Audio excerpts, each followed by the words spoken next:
दोस्तों जय माता दी। तो आज की इस वीडियो में हम बात करने वाले हैं महाभारत की इन 11 रहस्यमयी महिलाओं की खासियत। चलिए वीडियो शुरू करते हैं।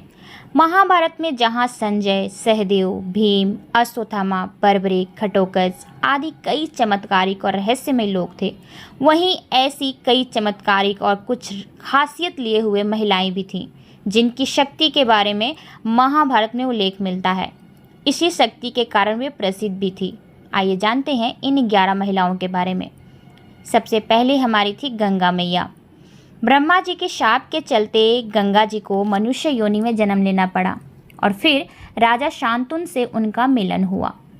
गंगा जी ने शांतनु से विवाह करने की शर्त रखी कि मैं आपसे विवाह करूंगी, पर चाहे मैं जो कुछ भी करूं, आप कभी मुझसे यह नहीं पूछेंगे कि मैं वैसा क्यों कर रही हूं, अन्यथा मैं स्वर्ग चली जाऊंगी। शांतनु ने शर्त मंजूर कर ली। गंगा और शांतनु के पुत्र होते थे तो गंगा उन्हें नदी में बहा देती थी। शर्त में बंधे शांतनु कुछ नहीं करते थे, लेकिन अपने 8वें पुत्र को जब गंगा नदी में बहाने लगी तो शांतनु ने उन्हें रोककर पूछ ही लिया कि तुम ऐसा क्यों करती हो। शर्त भंग होने के बाद गंगा जी ने कहा कि ये 8 वसु थे जिन्हें शाप के चलते मनुष्य योनि में जन्म लेना पड़ा, लेकिन इस 8वें पुत्र को अब मनुष्य के दुख भी भोगने होंगे। यह पुत्र आगे चलकर भीष्म पितामह कहलाए। दूसरी थी सत्यवती। गंगा जी के बाद राजा शांतनु की दूसरी पत्नी सत्यवती थी। सत्यवती के शरीर से मछली की ही गंध आती रहती थी। कहते हैं कि सत्यवती एक प्रमुख कारण थी जिसके चलते हस्तिनापुर की गद्दी से कुरुवंश नष्ट हो गया। सत्यवती को पराशर मुनि से कुंवारी बने रहने का वरदान मिला था। वेद व्यास उन्हीं के पुत्र थे। तीसरी थी गंधारी। गंधारी की आंखों में अद्भुत शक्ति थी। गंधारी ने ही अपनी शक्ति के बल पर दुर्योधन के अंग को वज्र के समान बना दिया था, लेकिन श्री कृष्ण की चतुराई के चलते उनकी जंघा वैसी की वैसी ही रह गई थी, क्योंकि श्री कृष्ण ने कहा था कि माँ के समक्ष नंगन अवस्था में जाना पाप है। गंधारी मानती थी कि श्री कृष्ण के कारण ही महाभारत का युद्ध हुआ और उन्हीं के कारण मेरे सारे पुत्र मारे गए। तभी तो गंधारी ने भगवान श्री कृष्ण को उनके कुल का नाश होने का शाप दिया था। चौथी थी कुंती। कुंती को यह वरदान था कि वह किसी भी देवता को बुलाकर उनके साथ नियोग कर सकती है। इस विद्या को उसने माद्री को भी सिखा दिया था, जिसके चलते माद्री को नकुल और सहदेव नामक 2 पुत्र मिले। कुंती के पुत्र कर्ण, युधिष्ठिर, अर्जुन और भीम थे।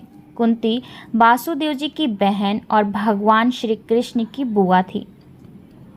5वीं थी द्रौपदी। कहते हैं कि द्रौपदी का जन्म यज्ञ से हुआ था, इसीलिए उसे यज्ञानी कहा जाता था। द्रौपदी को 5 कन्याओं में शामिल किया गया है। पुराण अनुसार 5 स्त्रियां विवाहित होने पर भी कन्याओं के समान ही पवित्र मानी गई हैं। अहिल्या, द्रौपदी, कुंती, तारा और मंदोदरी। छठी हैं भानुमति। दुर्योधन की पत्नी भानुमति युद्ध कला, शतरंज और कुश्ती में पारंगत थी। कहते हैं कि एक दिन उसने कुश्ती में दुर्योधन को भी पटकना शुरू कर दिया था। भानुमति के कारण ही मुहावरा बना है, कहीं की ईंट कहीं का रोड़ा। भानुमति ने कुनवा जोड़ा। भानुमति बेहद ही सुंदर, आकर्षक, तेज, बुद्धि और शरीर से काफ़ी ताकतवर थी। गंधारी ने सती पर्व में बताया है कि भानुमति दुर्योधन से खेल खेल में ही कुश्ती करती थी और जिसने दुर्योधन उससे कई बार हार चुका था।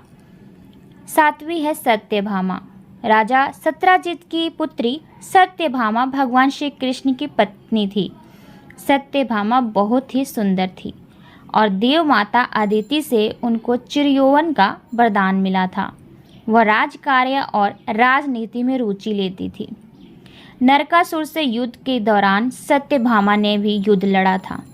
सत्यभामा के कारण ही धरती पर पारिजात के वृक्ष पाए जाते हैं, क्योंकि उन्होंने श्री कृष्ण से इसे स्वर्ग से लाने को कहा था। 8वीं है हिडम्बा। राक्षस जाति के हिडम्बा को पांडु पुत्र भीम से प्रेम हो गया था। उसने अपनी माया से सुंदर शरीर धरकर भीम से विवाह किया और बाद में वह अपने असली रूप में आ गई। हिडम्बा और भीम का पुत्र घटोत्कच था। घटोत्कच का पुत्र बर्बरिक था। द्रौपदी के शाप के कारण ही महाभारत के युद्ध में घटोत्कच कर्ण के हाथों मारा गया। 9वीं है उलूपी। अर्जुन की पत्नी उलूपी भी मायावी शक्ति से संपन्न थी। कहते हैं कि उलूपी जल परी थी। उन्हीं ने अर्जुन को जल में हानि रहित रहने का वरदान दिया था। इसके अलावा उसी ने चित्रगंता और अर्जुन के पुत्र प्रभुभावन को युद्ध की शिक्षा दी थी। महाभारत युद्ध में अपने गुरु भीष्म पितामह को मारने के बाद ब्रह्मा पुत्र से शापित होने के बाद उलूपी ने ही अर्जुन को शाप मुक्त भी किया था। एक अन्य युद्ध में अपने पुत्र के हाथों मारे जाने पर उलूपी ने ही अर्जुन को पुनर्जीवित भी कर दिया था। 10वीं है जावंती।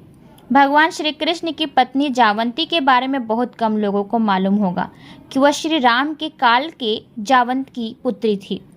जावंत आज भी जीवित हैं। जावंत के पुत्र श्राम के कारण ही श्री कृष्ण के कुल का नाश हो गया था। 11वीं है उर्वशी। उर्वशी इंद्र के दरबार की एक अप्सरा थी। अर्जुन जब इंद्र के दरबार में गए तो उर्वशी उन्हें देखकर उन पर कामंद हो गई और उन्होंने अर्जुन से प्रणय निवेदन किया कि लेकिन अर्जुन ने उनके प्रस्ताव को यह ठुकरा दिया कि आप मेरे पूर्वजों की पत्नी रह चुकी हैं, अतः आप मेरे लिए माँ समान हैं।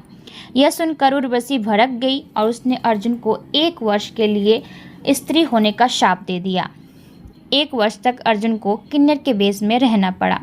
तो उम्मीद करती हूँ कि वीडियो आप सबको पसंद आई होगी।